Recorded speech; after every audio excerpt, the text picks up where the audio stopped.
Yeah. So we were talking about what if in place of voltages the currents are flowing like this. Okay. Now see here what's happening. If we are moving in clockwise direction in ABDA, when we are applying KVL to this particular closed path ABDA, what's happening? Okay. See here the minus sign comes here. That's why I have attached minus sign here. And when I'm moving from point A to point B, okay, the current also is moving in the same direction. That's why the voltage drop across R1 I take as plus I1 R1.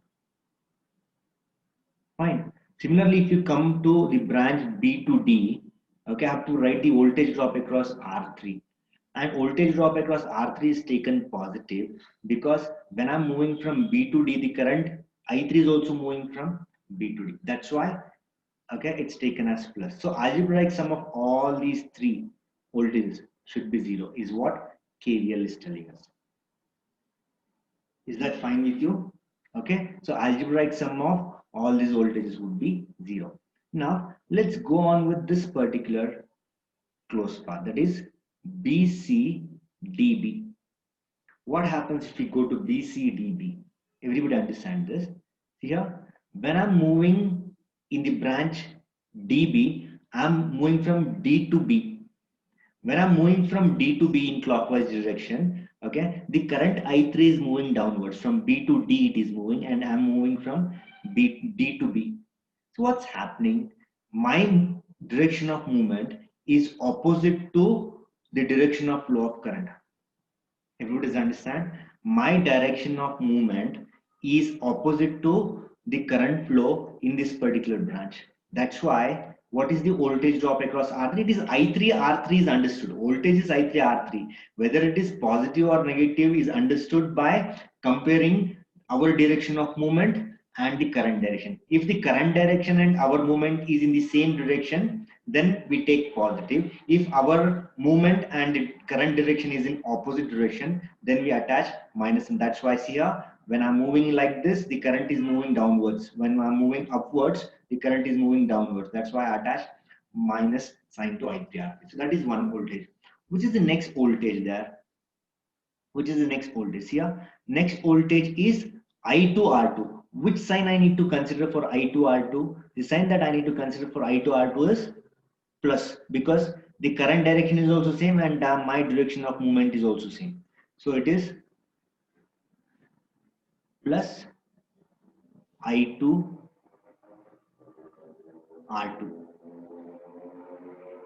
Then comes this voltage, and what is the voltage sign that I'm coming across when I'm moving in clockwise direction? It is minus. Okay, that's why I can have minus VB here, and algebraic sum of all these voltages should give you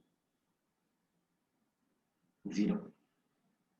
Is that understood? Now let's do the same to A, B, C, D, A. Okay, so KVL to A, B, C, D, A. Let's do that now. Everybody see here. KVL to the outermost path. Outermost path, what is that? It's A, B, C, D, A. Okay, so let's see how our KVL looks for that. Fine. Now, can you tell me that? We have to move, our movement is this now. The path is this, see? The path is this. Can you write the KVL yourself? In terms of currents, the path is this. Okay, so what can I do there? It is minus VA, okay, plus I1 R1, okay. R3 will not come in this particular path, so we are not talking about I3 R3. Instead, I talk about I2 R2. I2 R2 is also plus I2 R2. Okay. Then what do I have? Minus VB. So all these together, when we take the algebraic sum of these four voltages, that should become 0. So this is what our KVL is telling us. Is it okay with you, everybody? Okay. So why this has to be 0? Because we are taking the algebraic sum of all the voltages. Okay. And when we do that, we should know that the right hand side should be 0, because the algebraic sum of all the voltages along any closed path is 0. That is what your KVL is telling. Fine. Now let's go with KCL. Okay. What is KCL? KCL is the Kirchhoff's current law. Okay. So let's go with KCL now. Kirchhoff's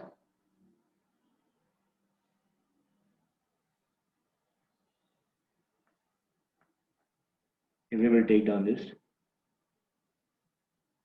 Kirchhoff's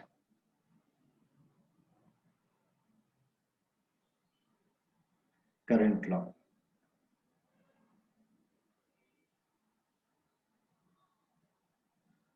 Fine.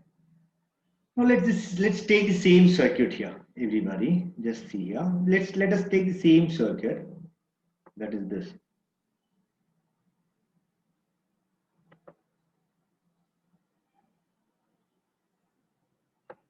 Okay. I'm copying the same circuit down.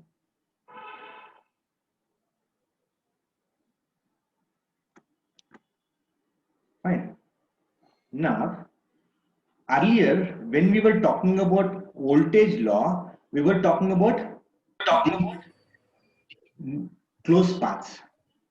Here what we are doing, here we are talking about the nodes. What are nodes now? We have discussed closed paths. We have to discuss nodes. Okay. So let's take the nodes here. Yeah.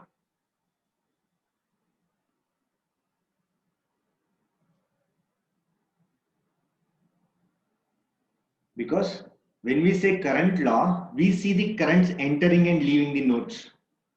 That's why we have to be understanding what a node is. How many nodes are there is the question.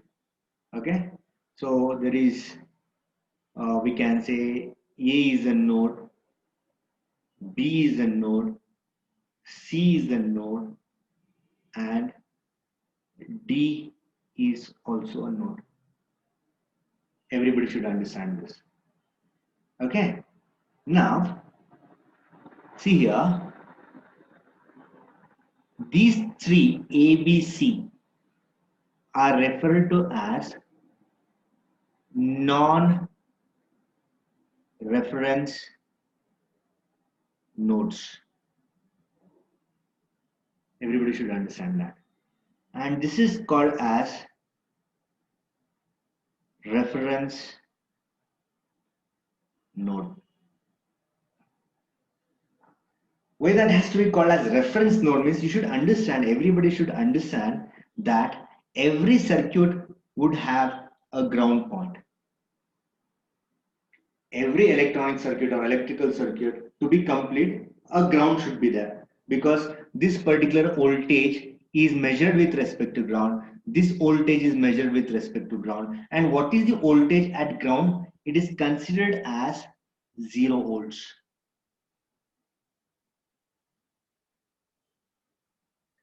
Understand that? Now, whenever we apply the KCL, we apply KCL at non-reference nodes, mind you. Okay, where do we apply nodes is the question. Okay, so let's answer that now. Where should be KCL applied? Okay, the KCL should be applied to, can I say minus I3 is entering B? Yes, I can. When I say I2 is leaving B, can't I say minus I2 is entering? Yes, I can. So if we have to write I2 and I3 in terms of the currents entering B, okay, then I can say plus I1 is entering, minus I3 is entering, minus I2 is also entering. So algebraic sum of all these currents entering a node should be 0. So KCL according to this at node B, what it looks like? KCL, therefore KCL at node B looks like what? Looks like what? It looks like here plus I1 minus I3 is also entering current. Okay, minus I2 is also entering current. Okay, so all the three currents are entering, wherein I1 is positive, the other two currents are negative. So algebraic sum of the currents entering node B, any node, we have taken node B, is 0.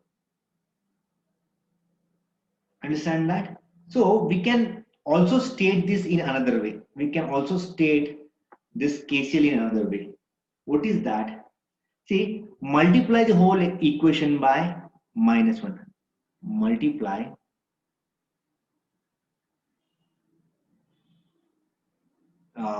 the whole equation by minus 1. So how does it look like? Therefore, what we have is minus I1 plus I3 plus I2 equal to 0. Now, I1 is entering, minus I3 is entering, minus I2 is entering. Can you now tell me what is minus I1? What is current minus I1? Current minus I1 is the current which is leaving node B. Okay? Current I2 is leaving node B. Current I3 is leaving node B. So we can also talk in terms of the algebraic sum of the currents leaving. So minus I1 is leaving, minus I1 is leaving, I3 is leaving, I2 is leaving. That's why we can also write the KCL as this. So therefore KCL can also be stated as, therefore KCL can also be stated as the algebraic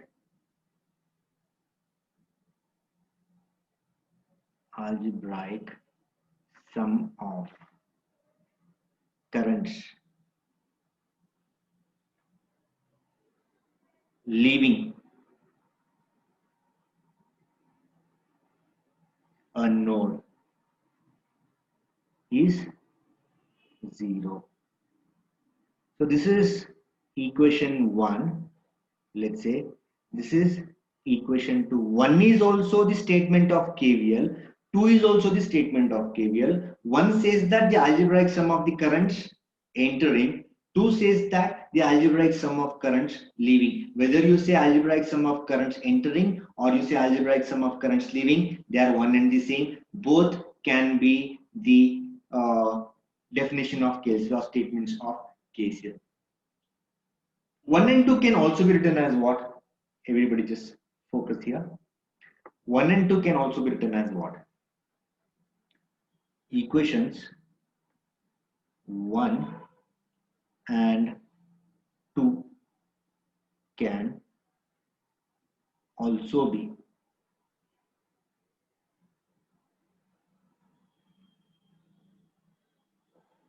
written as, see here, it can also be written as I1 equal to I3 plus I2. This is the third form of our KCL. It's the same equation. Equation 1 is equation 2. Equation 2 is equation 3. They are one and the same, but they are in different forms. That's it. Everybody understand? So in one, if we in one we say that algebraic sum of the currents entering is 0. Here we say that algebraic sum of currents leaving is 0. What do we say here? Anybody? What is I1 there? What is I1? I1 is current entering. Okay, it's entering current. So what are these? These are leaving currents. So 3 implies what? Therefore 3 implies what? Sum of entering currents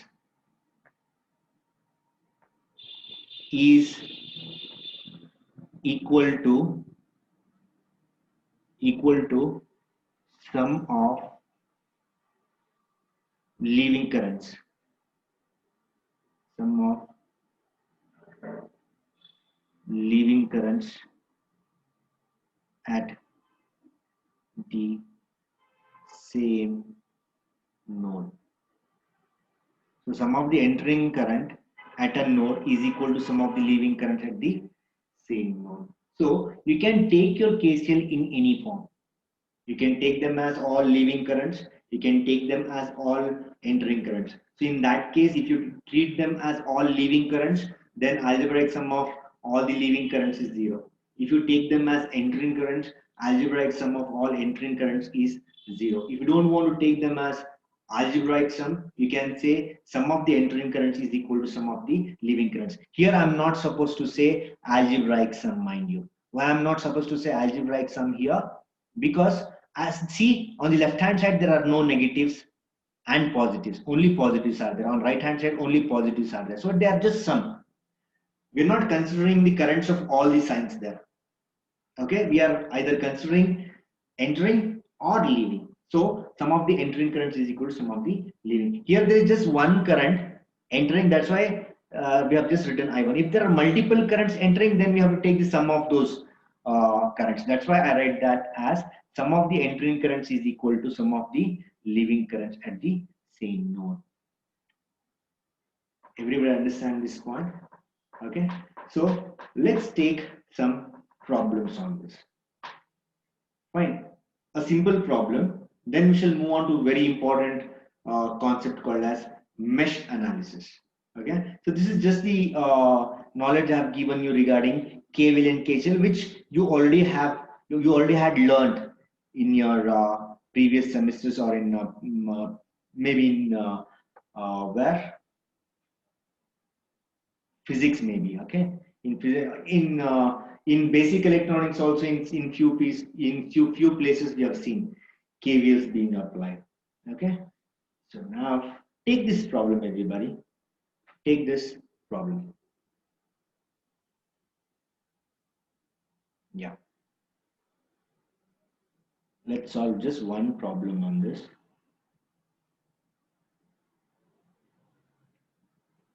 Yeah, take on the circuit diagram, everybody. Take the circuit diagram.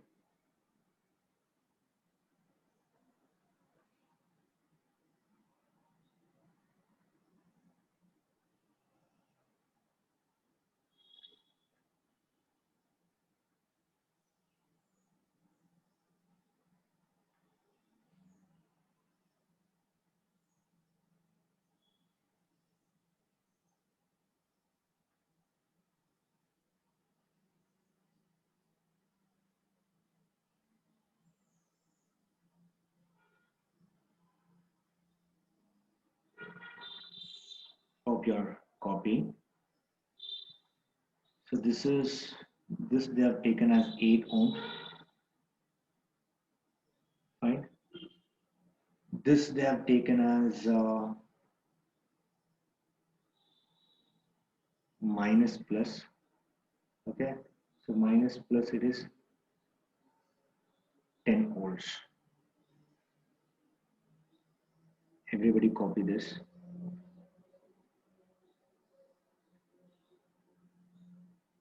So the voltage across this resistance is 10 volts. Fine. So let me call this as R. R is not given. Fine. And here is the current flowing. And that current flowing is 2 amps. Fine. This is 1 ohm. Okay. This is 10 volts. This is 12 volts. Fine. Now, this is, let's say, I1, and this, let's say, is I2.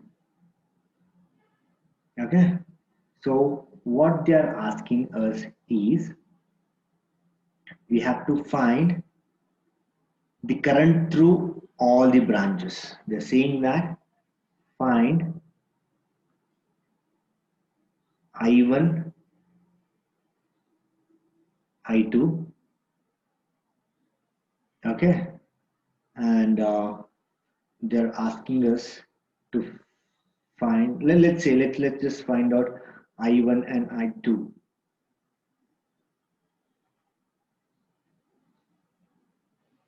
Okay, now I1 is in which closed path? I1 is in this closed path. Okay, where is I2? I2 is in this closed path. Everybody understand? Okay, so what is I1 given by? This is one node. This is one node. Okay, see here. Let me just mark that with this. So this is one node at which we can apply. This is node. Okay. So these are closed paths. These are closed paths. Right. So now let's. This is called as first closed path. This is called as second closed path. This is first closed path. This is second closed path. Is everybody okay with that? Now, in this, suppose if we move along with this, okay, which is the unknown here? Which is the unknown? Okay, so let's move on and apply solution. Okay. Yeah. Now, let's say KVL to first closed path.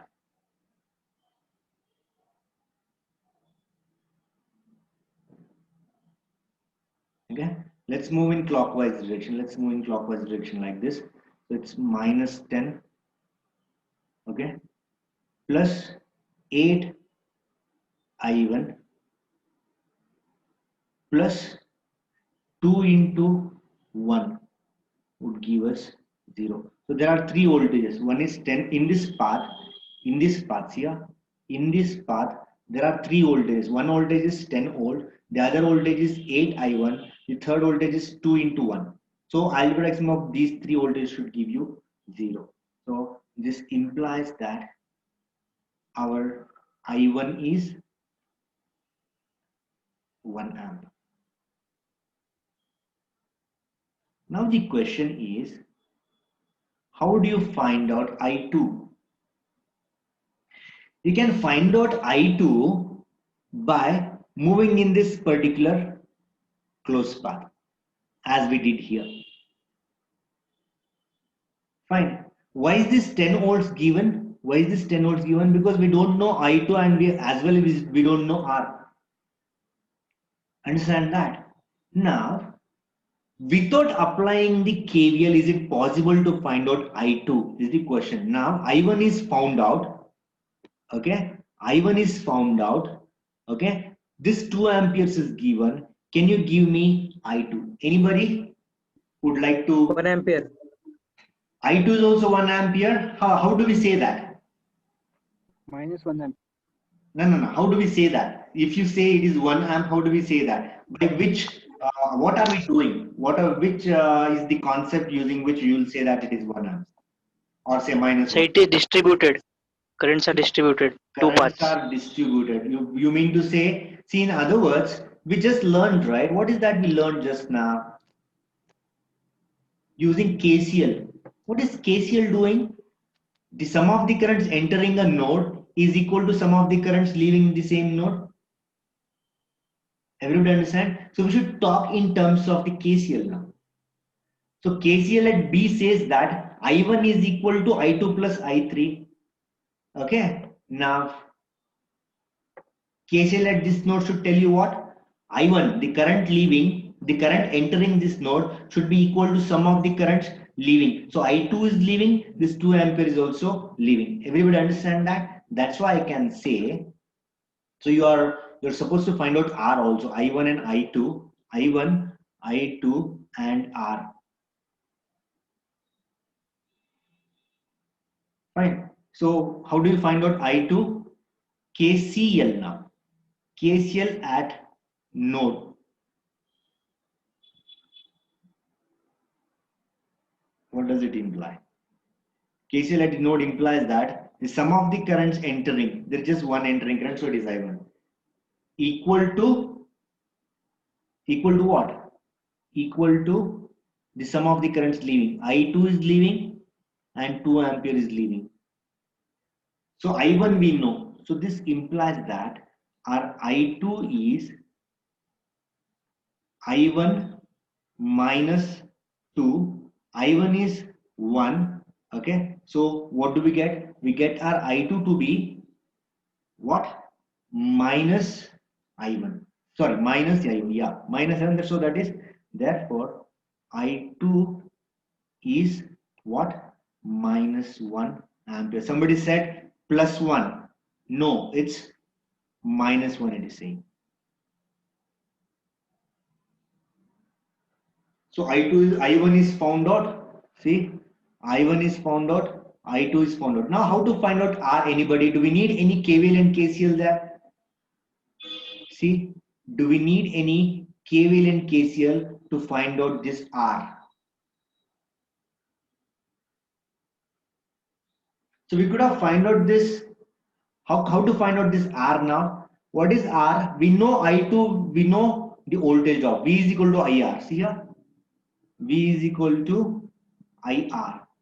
V is minus 10 volts. Okay. I is I2 and R is R. What is I2? I2 is minus 1 amp.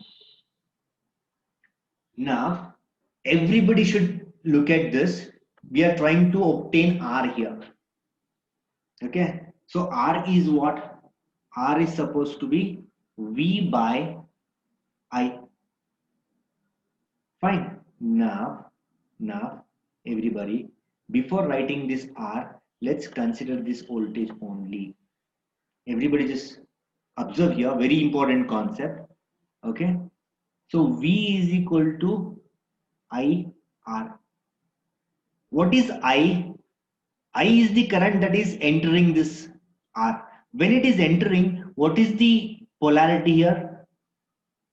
What is the polarity? It is minus. So we should consider this as minus 10. Okay. And I is minus 1 and R. So R is supposed to be 10 ohms. I want everybody to look at this again. R cannot be a negative entity because resistance is always positive. If you are getting resistance as negative, we have done some mistake, it means. Okay. So V is equal to IR. Fine. What is V? V is minus 10. I is I2 and R is R. I2 is minus 1 R. So R happens to be plus 10 ohms. So if you don't want to do that, you can apply KVL. Okay, to check whether R is 10 ohms or not. If you are having confusions, KVL to that particular path. what happens in that particular path if you apply KVL? Let's do somewhere here. KVL to path 2. Okay. KVL to path 2. What happens? It's minus 2 into 1 because we are moving upwards and current 2 is moving down. So it's minus 2 into 1. It's minus 10. Okay, we have to include R, right? So it's plus I to R plus 12 equal to 0. It's minus 2. Okay, I2 is minus 1, so it would become minus R plus 12 equal to 0. So R would be 12 minus 2, which is R equal to 10 ohms. Okay, so if you are not very good with the polarities, okay, then you can apply KVL to path 2 to find out your R. Okay, so let's stop this. Again, join me for another session. Again, join me for another session.